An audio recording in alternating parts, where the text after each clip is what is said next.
ఖమ్మం జిల్లాలో జీతాలు రాక మిషన్ భగీరథ కార్మికుడు ఆత్మహత్య చేసుకున్నాడు. పాలేరు సెగ్మెంట్లోని చందనబోయిన గాంధీకి 4 నెలలుగా జీతాలు రాకపోవడంతో తీవ్ర మనోవేదనకు గురై అఘాయిత్యానికి పాల్పడినట్లు స్థానికులు తెలిపారు. జీతాలు రాకపోవడంతో ఎల్ఎన్టీ కార్మికులు సమ్మె నోటీసు ఇచ్చారు. మిషన్ భగీరథ అవుట్సోర్సింగ్ కార్మికులు సమ్మెలో పాల్గొన్నారు. మంగళవారం ఉదయం వరకు సమ్మెలో పాల్గొన్న గాంధీ సాయంత్రం ఇంటికి వచ్చి ఉరి వేసుకుని ఆత్మహత్య చేసుకున్నాడు. కుటుంబ పోషణ కోసం అప్పులు చేశాడని, వాటిని తీర్చే మార్గం లేక ఆత్మహత్య చేసుకున్నట్లు తోటి కార్మికులు తెలిపారు. గాంధీ కుటుంబానికి న్యాయం చేయాలని డిమాండ్ చేశారు. ఖమ్మం జిల్లాలో జీతాలు రాక మిషన్ భగీరథ కార్మికుడు ఆత్మహత్య. పాలేరు సెగ్మెంట్లోని మిషన్ భగీరథలో అవుట్సోర్సింగ్ కార్మికుడిగా పనిచేస్తున్న చందనబోయిన గాంధీ 4 నెలలుగా జీతాలు రాకపోవడంతో తీవ్ర మనోవేదనకు గురైన గాంధీ ఎల్ఎన్టీకు సమ్మె నోటీస్ ఇచ్చి సమ్మెలో పాల్గొన్న మిషన్ భగీరథ అవుట్సోర్సింగ్ కార్మికులు మంగళవారం ఉదయం వరకు పాల్గొన్నారు.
ఖమ్మం జిల్లాలో జీతాలు రాక మిషన్ భగీరథ కార్మికుడు గాంధీ ఆత్మహత్య చేసుకున్నాడు. దీనికి సంబంధించి పూర్తి అప్డేట్స్ మా ప్రతినిధి సాంబా అందిస్తారు.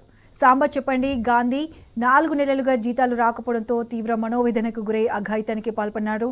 ఇప్పుడు కార్మికులు ఏమంటున్నారు? దీనికి సంబంధించి పూర్తి అప్డేట్స్ ఏంటి? ప్రత్యూష, ఖమ్మం జిల్లాలో మిషన్ భగీరథ కార్మికుల యొక్క జీవితాలు అగమ్య గోచరంగా మారిపోయాయని చెప్పొచ్చు. గత కొద్ది రోజులుగా వాళ్లకు జీతాలు రావట్లేదు. ఏకంగా ఏడాది కాలంగా వాళ్లకు జీతాల చెల్లింపు విషయంలో అనేక రకాలైనటువంటి ఒడిదుడుకులు వస్తున్నాయని చెప్పి గత నెల వైరా రిజర్వాయర్ దగ్గర వైరా సెగ్మెంట్ పరిధిలో ఉన్నటువంటి మిషన్ భగీరథ కార్మికులు ఏకపక్షంగా వాళ్ళు నోటీస్ ఇచ్చి ధర్నా చేసేటువంటి నేపథ్యం ఉంది. అప్పుడు ఒక ఒప్పందం చేసుకున్నారు. రాబోయే నెల రోజుల్లో మొత్తం మీకు పెండింగ్ లో ఉన్నటువంటి 14 నెలల జీతాలు దశల వారీగా చెల్లిస్తాము. ఈ నెల 15 వరకు, అంటే సెప్టెంబర్ 15 వరకు మొత్తాన్ని క్లియర్ చేస్తామని ఆ రోజు అక్కడ ఉన్నటువంటి సంస్థ ప్రతినిధులు ఒప్పందం చేసుకుని తాత్కాలికంగా ఆందోళన విరమింపజేశారు.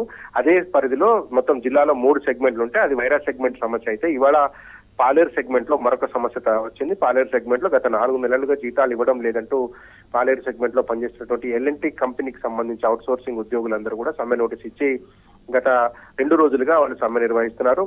మాకు జీతాలు చెల్లించాలి, పండగ వచ్చింది, గత 4 నెలల కాలంగా జీతాలు రాకపోవడంతో అప్పులు చేశాం, వాటిని తీర్చేటువంటి పరిస్థితి లేదు, పైగా పండగ వాతావరణం వచ్చింది, దసరా లాంటి పండగ జరుపుకుంటున్న సందర్భంలో ఈ అప్పుల జీవితం ఏంటి అంటూ ఎల్ఎన్టీ సంస్థను అట్లాగే ప్రభుత్వానికి సంబంధించినటువంటి ప్రతినిధులను వేడుకొని తిరిగి వేసారిపోయినటువంటి ఉద్యోగులు, ఈ అవుట్ సోర్సింగ్ ఉద్యోగులంతా కూడా సమ్మె నోటీస్ ఇచ్చారు. సమ్మె నోటీస్ ఇచ్చి గత 2 రోజుల్లో సమ్మెలో పాల్గొంటున్నారు. చనిపోయినటువంటి చంద్రబోయిన గాంధీ కూడా ఈ రోజు ఉదయం అంతా కూడా మిగతా కార్మికులతో కలిసి సమ్మెలో పాల్గొన్నాడు. సమ్మె తర్వాత అక్కడ కూర్చొని ఒకరినొకరు చర్చించుకునేటువంటి సందర్భంలో కూడా గాంధీ తీవ్రమైనటువంటి నిర్వేదాన్ని, బాధను వ్యక్తపరిచాడని తోటి కార్మికులు చెప్తున్నాడు. అప్పుల పాలయ్యాను, అప్పులు తీర్చేటువంటి పరిస్థితి లేదు, జీతాలు రాకపోవడంతో అందిన కాడికల్లా అప్పు చేశాను, పండగ పూట పిల్లలు పస్తుండాల్సినటువంటి పరిస్థితి వచ్చింది, ఏ రకంగా చేసి అప్పులు తీర్చాలి, ఈ పండగ పరిస్థితులలో ఎట్లా బయటపడాలని బాధపడ్డాడని చెప్పి తోటి కార్మికులు చెప్తున్నాడు. మృతుడికి భార్య, 2 ఆడపిల్లలు ఉన్నట్టుగా కూడా అతనితో పాటు పనిచేసేటువంటి మిగతా సభ్యులు చెప్తున్నారు. జీతాలు రాకపోవడంతో పాటు ఎన్నిసార్లు మొరపెట్టుకున్నప్పటికీ కూడా తమ జీతాల సమస్యను ఎప్పటికప్పుడు పరిష్కరిస్తామని చెప్తున్నటువంటి ప్రభుత్వం సకాలంలో ఇవ్వకపోవడం వల్లనే అప్పుల పాలవుతున్నాము, దాంతో అసలు జీవితాలను ముందుకు పోయేటువంటి పరిస్థితి లేదు అని చెప్పి మిగతా కార్మికులు తమ తీవ్ర నిర్వేదాన్ని వ్యక్తం చేస్తున్నారు. ఉదయం ఇతను చనిపోయిన తర్వాత మధ్యాహ్నం ఏదైతే ఇంటికి వచ్చి ఉరివేసుకుని ఆత్మహత్య చేసుకున్న తర్వాత ఆ డెడ్ బాడీని తీసుకుని వెళ్లి పాలేరు మిషన్ భగీరథ ప్లాంట్ ఎదుట పెట్టి కొద్దిసేపు ఆందోళన కార్యక్రమానికి దిగారు.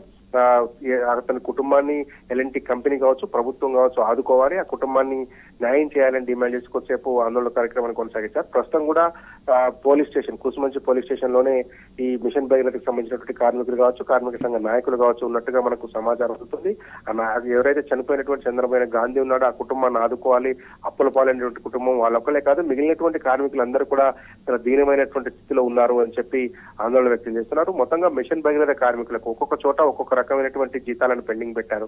వైరా సెగ్మెంట్ లో దాదాపు 10 నెలలు కొంతమందికి ఉంటే, 8 నెలలు కొంతమందికి ఉంటే, 2 రకాలైనటువంటి వాళ్ళకి కొంత క్లియర్ చేసేటువంటి ప్రయత్నం చేసినట్టుగా చెప్పారు. దాంతో పాటే ఇప్పుడు పాలేరు సెగ్మెంట్ లో కూడా ఇదే పరిస్థితి ఉత్పన్నం కావటము, పదే వాళ్ళకి జీతాల చెల్లింపు విషయంలో ప్రభుత్వం మీనమేషాలు లెక్కించడము, పండగ పూట అప్పుల పాలైపోయినటువంటి జీవితాలను దుర్భరంగా మారినాయని చెప్పి కార్మికులు ఆవేదన వ్యక్తం చేస్తున్నారు.